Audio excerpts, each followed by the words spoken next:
This fuel cell is compatible. The trading outpost of Velora hung like a rusted jewel at the edge of the Andromeda Gate, a place where 100 species bartered, schemed, and survived. Among the chrome corridors and alien merchants, humanity remained a curiosity, soft-skinned bipeds who had only joined the Galactic community 3 generations ago. Anna clutched her mother's hand tighter as they navigated through the crowded marketplace.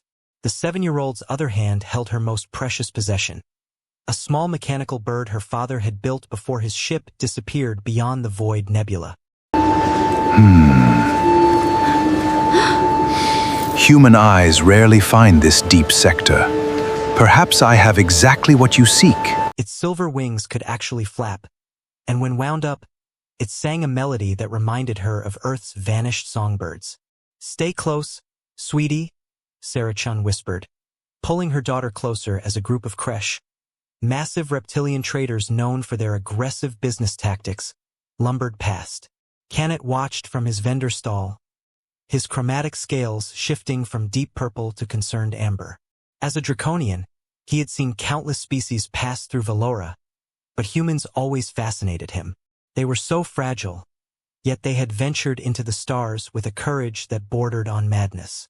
This particular human female and her offspring had been coming to the station for weeks now, ever since taking refuge after their colony ship suffered catastrophic failure.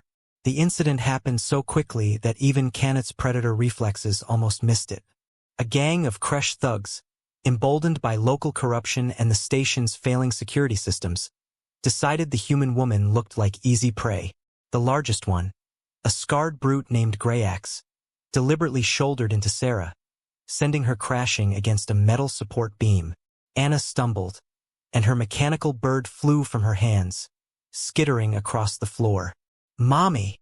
Anna cried out, rushing to where it had fallen, directly into Grayax's path. The Kresh lifted his massive foot and brought it down with deliberate cruelty.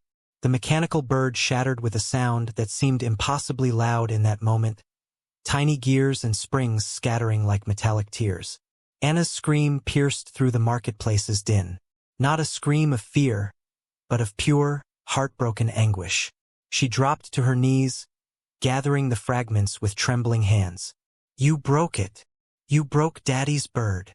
Sarah struggled to her feet, blood trickling from her temple where she had struck the beam. "Anna, get back!" Grayax laughed, a sound like grinding metal. "Stupid humans. This is what happens when you don't pay protection fees." He raised his clawed hand toward Sarah's face. Then Canet moved. Most species in the galaxy had heard of Draconians. Ancient, powerful, but reclusive. What few understood was why they were reclusive. It wasn't fear or weakness. It was restraint. Canet's transformation was terrifying in its swiftness. His merchant persona evaporated as his true form emerged. Scales hardened into armored plates. His size doubled. Spinal ridges extended like blades.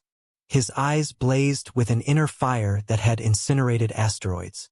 But he didn't attack. "Not yet. You have harmed a child." Canet's voice resonated through the marketplace, carrying harmonics that made every species present feel it in their bones. "You have struck a mother protecting her young." Grayax turned, confident in his gang's numbers. "What's it to you, merchant?" "The humans are, by the eternal flame code." Canet interrupted, his words now broadcasting across every comm channel in the station. "I invoke Tarukal. Trial by dragons witnessed." The marketplace fell absolutely silent. Even the Kresh looked uncertain now. An elderly Servian trader whispered to her companion, "He didn't. That hasn't been invoked in 3 centuries." But Canet wasn't alone anymore. Throughout the station, in shops and ships and hidden corners, other Draconians revealed themselves. 20, 50, 100, merchants, engineers, travelers, all dropping their disguises. Velora hadn't realized it had become home to an entire clan.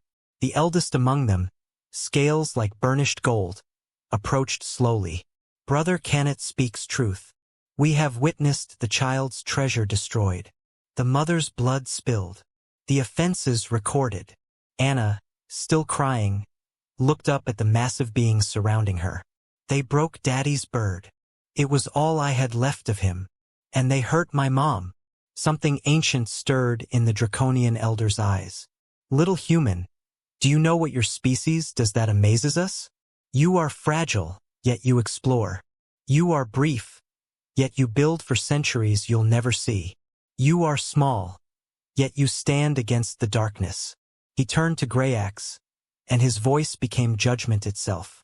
And that is why harming a human child is unforgivable. They are already so brave just by existing. What happened next became legend across a dozen systems.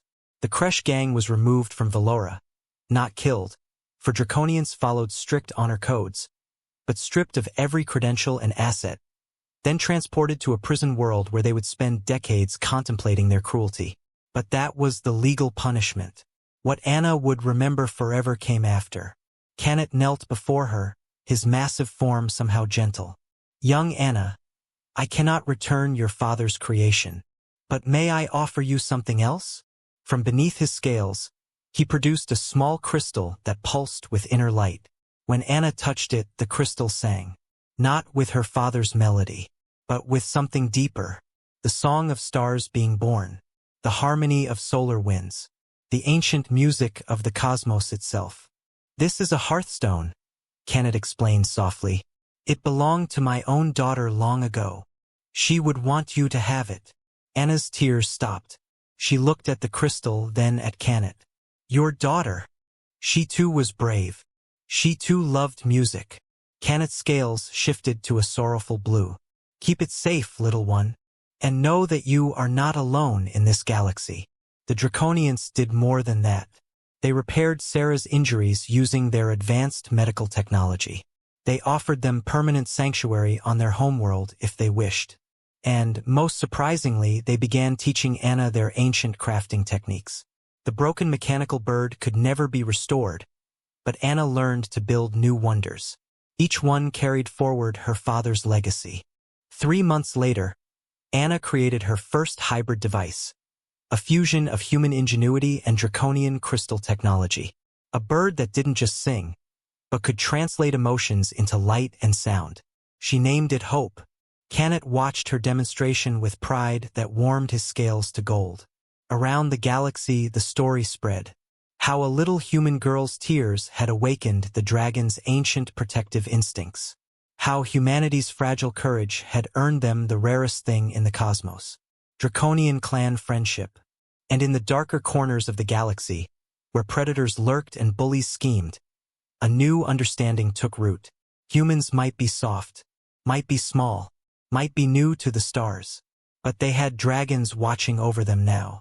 And dragons never forgot those who harmed the innocent. Anna kept both the hearthstone and hope with her always. One reminded her of loss, the other of renewal. Together, they represented something the galaxy was still learning about humanity. They could be broken, but they would always build something beautiful from the pieces.